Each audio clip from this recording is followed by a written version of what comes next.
think at 17 I'd feel like this now, or have gone through what I had. I thought we would start a band, going to do some gigs, going to get some records out, but you don't plan for what comes in between that. So yeah, it's been an amazing ride so far. Buzzing to be alive, feeling good, beautiful wife, beautiful son. People pay me to make music. People enjoy my music. Since the split, frontman Richard Ashcroft has been working on his much anticipated solo album due out in June, the first song being Song for the Lovers.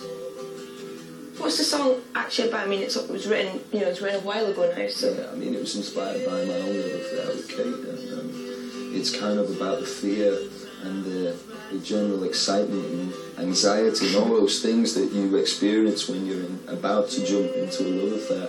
And could this be the love affair of my life? I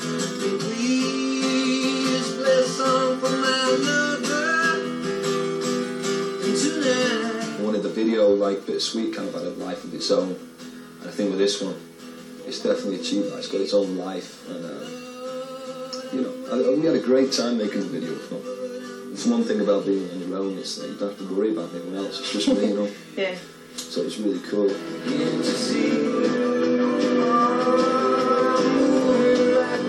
At first, I turned up there not knowing it was a topless gig. And I was trying tops on in the dressing room, and someone came in and went, "What are you doing?"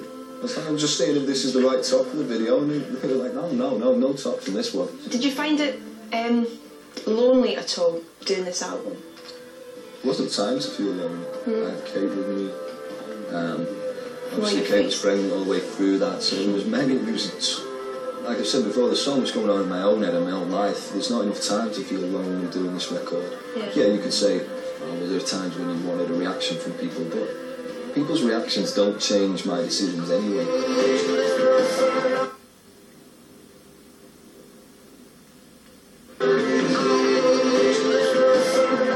Talking about the future though, V2000, you must be looking forward to nervous, anxious. How are you feeling about sort of getting back on your own too? There's all those emotions before you do a big gig like that. I mean, probably just before I go on, I'll be being sick in a bin or something in some weird caravan somewhere.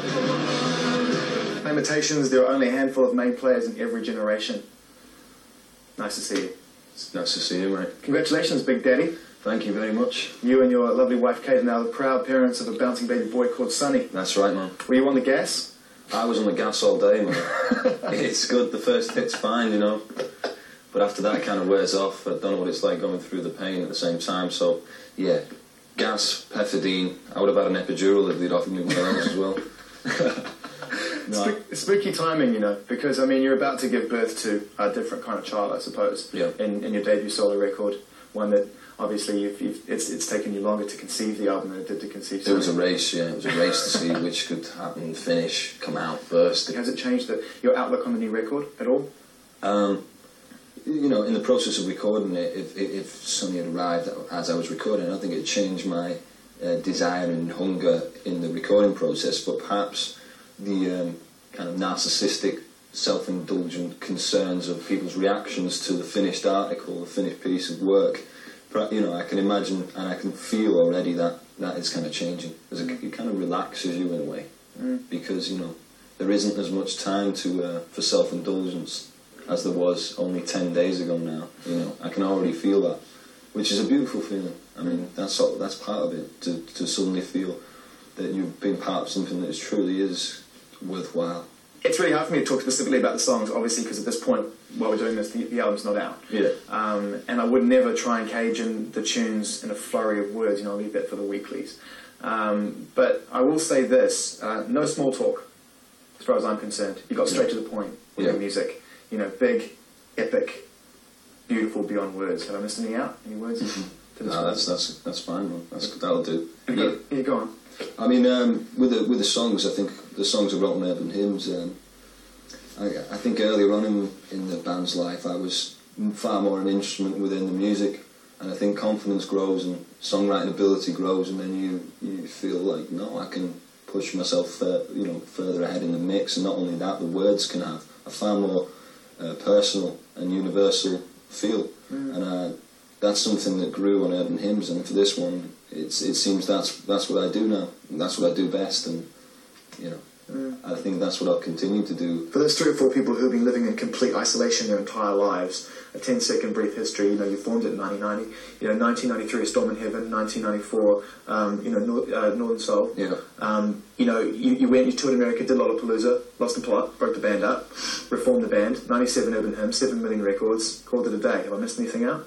Probably loads. Yeah, you've missed a few volumes of War and Peace in the middle, but that is quite an accurate brief history, yeah. You've been incredibly respectful in the way that you've been sealed about the circumstances around the split of the Verve, and I'm not here to play hard copy. Yeah. Is there a story to be told, though, one day? I think so, yeah. I think bands really are often dreams that we had when we were 15, 16, and just like our first love affair, you know, they're relationships that are doomed in many cases to die, and die a horrible death. I've said it before, but I think it's, in a lot of cases, it's either fear or the dollar that keeps bands together, you know. I think if people were honest with each other, you know, a band's life, on average, I'd say is 10, 11 years, and then you're really pushing it. But obviously there's exceptions to the rule, you know, the Stones. But, you know, do you think they're still relevant? Do I think the Stones are still relevant? I think the work that they've done will always be relevant. You know, I'm not being someone who hopefully will be sat on a stage when he's 55, 60 years old, playing my songs, playing The Drugs Don't Work, playing Song for the Lovers. I'm not going to sit here now and say the Stones ain't relevant. But I mean, I wouldn't be rushing out to see the Stones now, you know. Yeah, sure. 8 years of struggle, though, to get to that point where you are being recognised and people actually agree with the belief that you always had in the pit of your stomach about you and your band. Yeah. Is it safe to say that you were still unprepared when that happened, when Bittersweet Symphony came out and people are driving along going, oh, the video's over, mate? Yeah. I was aware of that when I did the video, that this was the end. You know, this was the end of a certain part of my life and the start of a new chapter, because it was going to be a big video, and it was a big song, and, you know, coupled with something as dynamic as that video, it was Goodnight Vienna. Did it get too big to survive the Verve, do you think? Oh no, I mean, I was, to be honest, the bigger the better as far as I'm concerned. I have no qualms about success and how many people are buying your record. The more people buying your record, the better as far as I was concerned, you know. Is there a part of you that when you decided to go on your own, when you decided this is it, this is really going to be my solo move now, I'm going to do this, that you were a bit nervous that perhaps you wouldn't be able to function as well without the friction, that you become addicted to the friction? I think there's with someone like me, there's always an internal struggle anyway, and my own internal struggle is just about enough friction as I need, and, you know, that was the point. What was the first track that you laid down for the album? A Song for the Lovers and Brave New World, 2 tracks we did. Did you sort of notice the absence of the boys first time you were there? Oh yeah, because they weren't there. But I noticed their absence. But you move on. Yeah, you've got to move on. You can't dwell on it. I gave the band 10 years of my life, and so did the rest of the lads. And I'm sure they're not missing it too much. In terms of when you were in the studio and you're laying down those tracks, were there times when you felt a bit like a stuttering conductor trying to explain what you wanted to a whole bunch of people that you weren't so familiar with? Do you know what I mean? Yeah.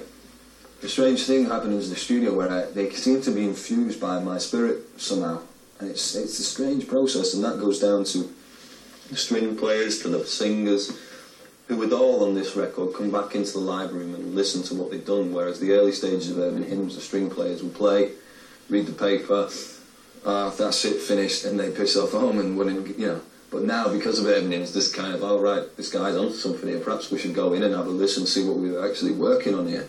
The video was interesting. I like it. I think it's brilliant. Yeah, nice one. Jonathan Glazer did it. He's done Radiohead videos. Did, Uncle. That's right. Yeah. His reputation speaks for itself, really. What did you think of the treatment when you first saw it? At first, I turned up there not knowing it was a topless gig. And I was trying tops on in the dressing room, and someone came in and went, "What are you doing?" I was like, "I'm just seeing if this is the right top for the video," and they were like, no tops in this one. It's like, no tops, man. You know, I've had letters in before to the NME about, you know, how, and this was for Bittersweet Symphony, which you must remember, I had a denim jacket with a leather jacket over the top, and people were writing in letters saying, how dare he promote this emaciated lifestyle to the world, and I'm thinking, well, all right, so I've taken the leather off, I've taken the denim off, the t-shirts off, what are they going to say now? So at first I was looking at the playbacks and saying, I said to Jonathan, I said, no, it's looking a bit Jason and the Argonauts here, man. I'm telling you, it's a bit skeletal for me. You said in Stormy Cloud, you know, you say, I wanted to tell you my story, how my life seemed to change in a matter of days. Was that how it felt? Has it been that quick the last 10 years? Yeah, they seem very quick. They also seem like an accelerated living for me. You know, although you're living life twice as fast as everyone else. I felt like I've lived. No, I didn't think at 17 I'd feel like this now, or have gone through what I had. I thought we would start in a band, going to do some gigs, going to get some records out, you know. But you don't plan for what comes in between that.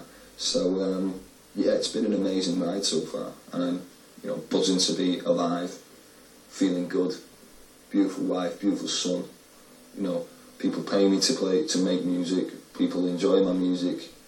I mean, you know, life's sweet at the moment.